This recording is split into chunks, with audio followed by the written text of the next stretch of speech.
जी हाँ, तो क्या दोस्तों एनडीए से गायब हो गया नीतीश कुमार का नाम? क्या बीजेपी ने कर दिया बड़ा खेल नीतीश के साथ? क्या है पूरा मामला? पूरी खबर आगे रहते हुए मेरे साथ समझिए। उससे पहले आपको नमस्ते। आपने देखना शुरू कर दिया द राजनीति का विशेष सेगमेंट खबर और विश्लेषण। मैं हूं आपके साथ यासूब रजा। दोस्तों, तो बिहार विधानसभा चुनाव एक बार फिर देश की राजनीति में बहस का केंद्र बना हुआ है।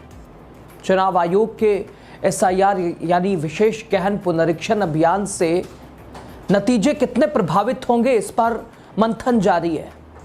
और इस बीच बीजेपी के नए चुनावी नारे से सियासी हलकों में एक और नई बहस की शुरुआत हो गई है। हाँ, बीजेपी का ये नया नारा, और इस नारे के आते ही ये संभावनाएं बढ़ गई हैं। क्या बीजेपी भी अब नीतीश कुमार को अलग करना चाह रही है? क्या बीजेपी भी ऐसे दिखा तो रही है कि नहीं, हम हैं साथ खड़े, लेकिन पीछे से वो खेल जो खेला जाता था अब बीजेपी ने खुलकर वो खेल करने की कोशिश शुरू कर दी है। हाँ, ये पोस्टर है, विकास की रफ्तार पकड़ चुका बिहार, फिर से एनडीए सरकार। आप कहेंगे अरे एनडीए का हिस्सा तो नीतीश कुमार भी हैं, लेकिन इस बार बात कुछ और है। 2015 विधानसभा चुनाव, 2020 विधानसभा चुनाव, नीतीश कुमार मुख्य चेहरा रहे, नारों में उनकी गूंज रही, लेकिन इस बार एनडीए ने अपना ये नारा बदलकर एक बड़ा संदेश बिल्कुल खामोशी से देने की कोशिश की है। दोस्तों, आगे मैं आपको बताऊंगा। दोस्तों, विकास की रफ्तार पकड़ चुका बिहार, फिर से एनडीए सरकार। नीतीश कुमार का नाम कहां है इसमें? बिहार की आम जनता से लेकर राजनीतिक पंडितों तक ये नारा उनके लिए चौंकाने वाला है, क्योंकि इसमें नीतीश कुमार का नाम खाली है, गायब है। बीजेपी का ये चुनावी नारा भले ही औपचारिक रूप से अभी लॉन्च नहीं हुआ है, लेकिन दिलचस्प बात यह है कि प्रदेश बीजेपी के कई दिग्गज नेताओं ने अपने अपने सोशल मीडिया के माध्यम से इसे आगे बढ़ाना शुरू कर दिया है, कवायद शुरू कर दी है। हाँ, आपको याद है दोस्तों 2015 का विधानसभा चुनाव, नारा भी याद होगा आपको, बिहार में बहार है, नीतीश कुमार है। यानी तब नीतीश बिहार में बहार बनकर उभरे थे और प्रदेश में उनको सुशासन बाबू कहा जाता था। 2005 से ही सुशासन बाबू कहा जा रहा है। 2010 के बाद उनको बिहार का विकास पुरुष कहे जाने लगा। और जब 2020 का चुनाव आया तो नारा बना, क्यों करें विचार, ठीक है तो है नीतीश कुमार। और इस नारे के पीछे और इस नारे में दोस्तों पिछले 15 साल के उनके काम काज एक तरह से उसके ऊपर मोहर लगाती दिखी है। ये मोहर लगाते दिखाई दिए हैं। लेकिन 2025 के चुनावी नारे में बीजेपी के नारे से उनका पत्ता साफ दिखाई दे रहा है। 2015 में भी नारों की गूंज में नीतीश जी थे, बिहार में बहार है, नीतीश कुमार है। और 2020 में क्यों करें विचार, क्योंकि है नीतीश कुमार। लेकिन 2025 बीजेपी ने कर दिया खेल। क्या समझा जाए, बिहार में अब की बार काबा, हाँ, सुना था आपने, काबा बड़ा चर्चे में था ये लोकसभा चुनाव से पहले। अब तो सवाल ये, बिहार में अब की बार काबा, बाहर की बात कहां गई? और क्या बिहार में बीजेपी का मिशन नीतीश पूरा हो गया है? हाँ, बीजेपी इन, नीतीश आउट। क्या बीजेपी नेतृत्व भी यहां मानता है कि नीतीश का रिटायरमेंट का समय आ गया है? क्या जो तबका मान रहा है बहुत ज्यादा बेबाकी से कि अरे काम बहुत किया बिहार के लिए, हाँ हम भी मानते हैं, लेकिन अब उम्र हो गई है, ज्यादा उम्र हो गई है, और कुछ ऐसा कर देते हैं नीतीश जी जिससे लगता है कि नहीं, अब तो आराम करना चाहिए आपको। क्या यही अब बीजेपी को भी लगने लगा दोस्तों? क्या रिटायरमेंट का समय आ गया? और अगर रिटायरमेंट का समय उनका आ गया तो हमारे प्रधानमंत्री जी, क्या उनका रिटायरमेंट का समय नहीं आया? 75 साल के तो 3 दिन उनको भी हो गए हुए 17 सितंबर से जोड़ लीजिए, 18, 19, 20, 3 दिन प्रधानमंत्री को भी हो गया। अगर वहां रिटायरमेंट की बात होगी तो रिटायरमेंट की बात यहां भी होगी। खैर, इस मुद्दे पर खुद नीतीश कुमार और जेडीयू नेताओं की प्रतिक्रिया का भी इंतजार है दोस्तों। लेकिन फिलहाल जदयू नेता केसी त्यागी का कहना है कि इसमें कोई अंतर इससे पड़ने वाला है नहीं। हालांकि बिहार की सियासत में नीतीश जरूरी और मजबूरी का मुहावरा बहुत फेमस है। बिहार की सियासत में नीतीश जरूरी और मजबूरी, चूंकि नीतीश कुमार ने जो छवि बनाई है दोस्तों, वो जो टैग उनके साथ लगा हुआ है, और आपने वो शेर सुना है, उसी को हक है जीने का इस जमाने में, इधर का लगता रहे और उधर का हो जाए। ये शेर सटीक बैठता है बिहार के मुखिया नीतीश कुमार पर। पता ही नहीं चलता क्या करने वाले हैं, कब किधर जाएंगे।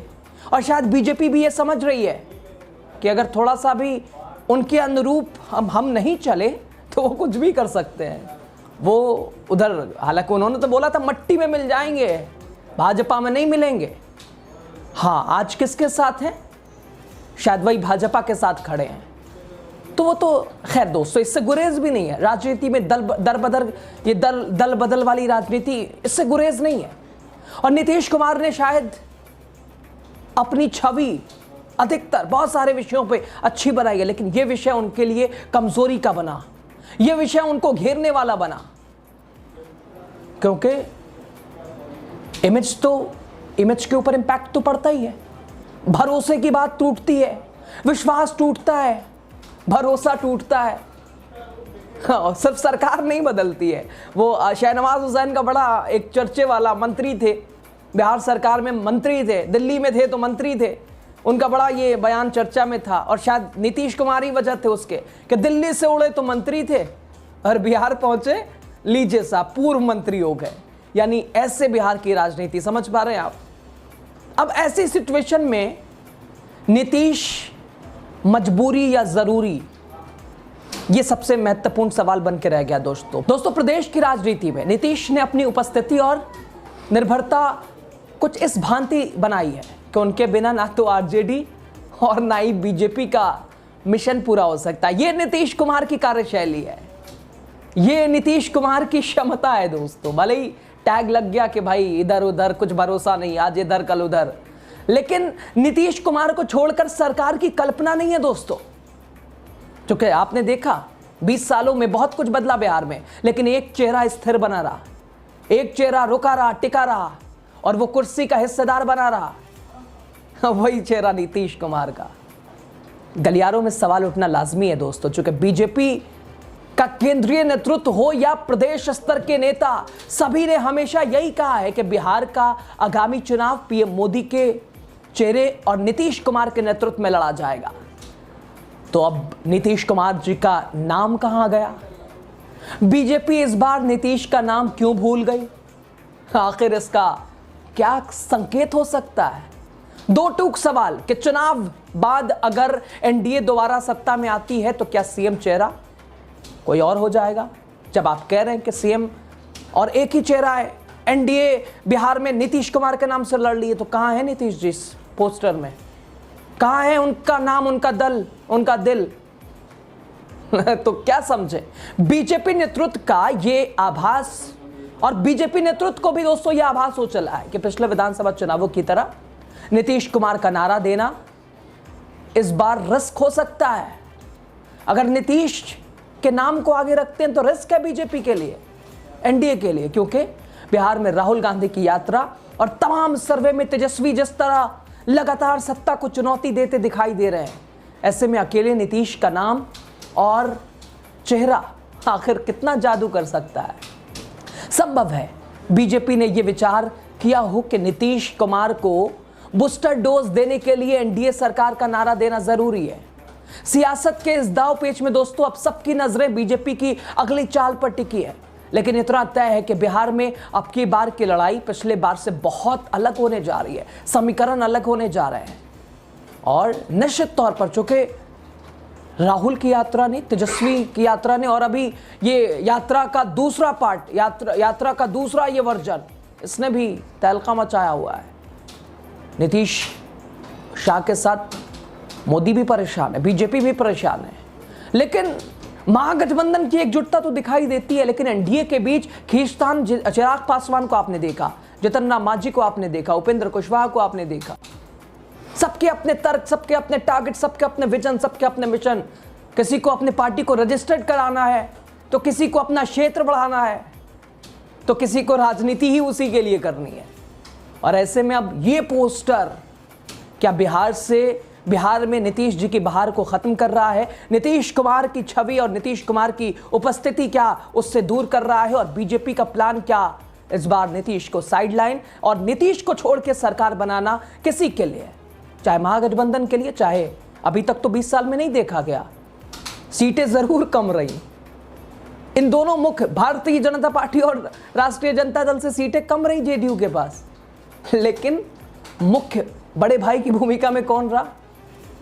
नीतीश कुमार साहब। खैर, खबर पे आप क्या सोच रहे हैं? बीजेपी की चाल क्या है और नीतीश कुमार इस बार क्या करने वाले हैं? उनकी भूमिका क्या रहने वाली है? सब कुछ बड़ी आज़ादी के साथ आप कमेंट बॉक्स में अपनी बात रख सकते हैं। लास्ट तक आप बने रहे, आपका शुक्रिया। वीडियो शेयर कीजिएगा, चैनल को सब्सक्राइब कीजिएगा, पेज को लाइक कीजिएगा। आर्थिक मदद करना चाहते हो, आवाज़ को मजबूत करना चाहते हैं द राजनीति की, तो ज्वाइन बटन पर क्लिक कीजिए। आपका बहुत शुक्रिया।